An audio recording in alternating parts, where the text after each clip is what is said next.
The Void, Series 1, Episode 5. O Come, O Ye Faithful. Written by Richard Marcus Powell. Chapter 2. Captain Schafer and Commander Voight were sat in the main conference room in the command center, awaiting the initiation of a communication with the Admiralty. The Republic logo rested on the screen whilst they awaited connection to be accepted. Eventually, it was, and one of the admirals appeared. Admiral Wells. Captain Schafer, Commander Voight, how goes the relief mission? We're practically done. The ships arrived at their destination without incident. Good. I'm afraid I'm going to have to reassign the Liberator as a matter of urgency. Instruct the convoy to remain docked until we can send an alternative escort. What's come up, Admiral? Voight queried. There appears to be a developing situation on the Cadir border. There's been a series of incidents that point towards an incursion of one or more fleets, possibly the Cadir themselves. It's been a while since we've heard from them, but I guess it was inevitable, Schafer sighed. What sort of incidents are we talking about, Admiral? There have been reports of skirmishes occurring, witnessed by travelers through the system, and some ships have disappeared. Have the Cadir been positively identified? In a number of incidents, yes. You stated they were fighting. With who? Schafer noted. We know if it were the Republic military ships. We've not established that yet. We just know there's at least one fleet flying through those systems causing chaos, Admiral Wells stated. And to that effect, we're putting together a task force to search those systems and hunt down the aggressors. How many ships? 50 ships of various sizes. Composition? 4 battleships, 5 battle cruisers, 10 cruisers, 15 each destroyers and frigates. The Liberator will be the flagship. That's a heavy fleet, Voight commented. We expecting an invasion? We don't know yet, but given the Cadir's tendency to commit our citizens, we're not going to take this lightly.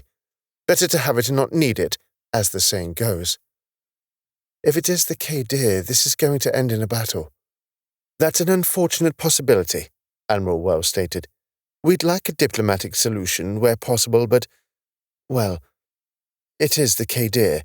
They've never exactly been reasonable. I would do what I can, but conflict may be unavoidable. We know. We're already preparing for potential war, Admiral Wells admitted. The Senate isn't happy about it, but they're realistic. Have you approached the Cadir diplomatically? Voight wondered. We've tried, but they refuse to speak to us, Wells continued. To be expected, they don't converse with lower life forms. Schafer thought about this for a while. The Cadir were a species that humanity had a fair bit of experience with, and it was all bad. They entered the galactic stage before them, but not by much, and they retained a similar technological level to humanity.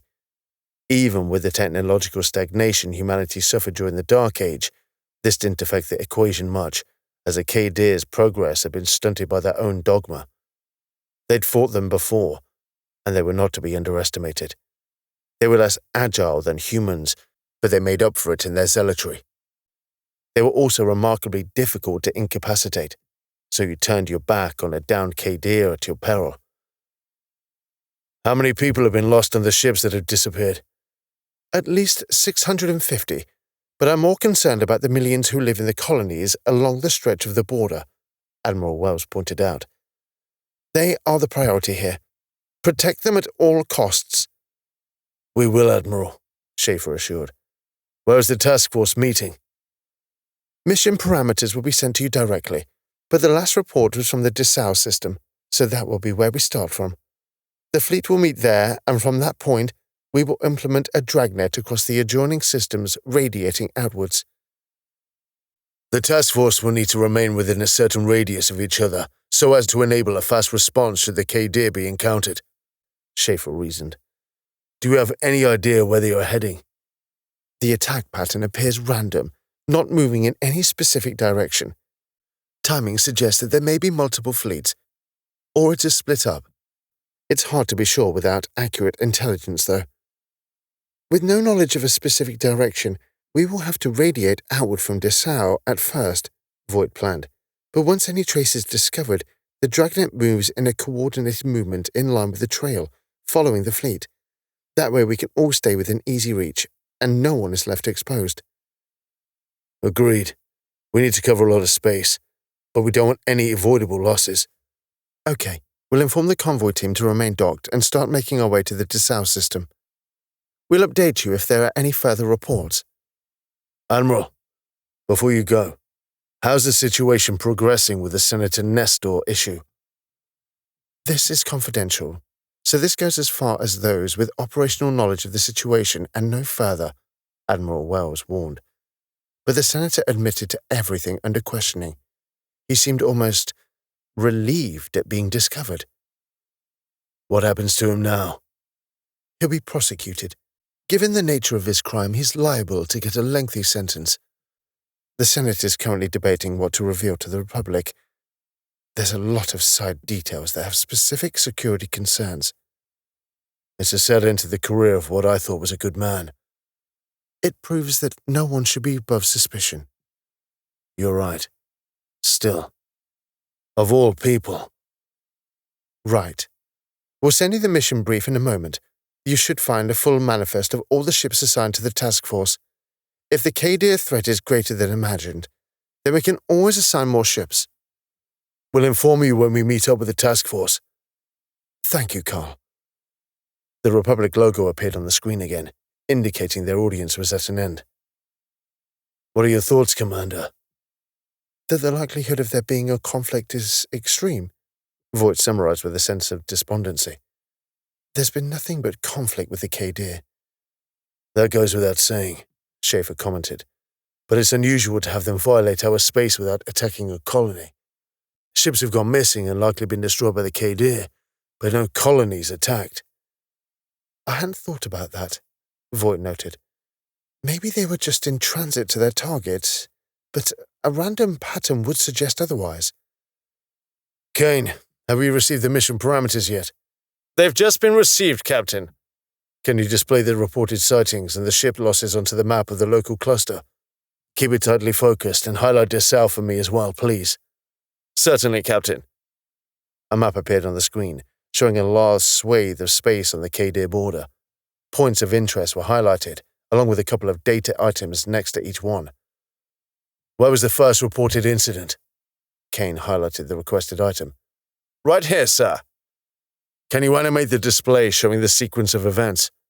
Kane acknowledged, and a line started being drawn between the incidents. The first four were in close proximity, but there was a gap between the fourth and fifth, with the sixth happening soon after.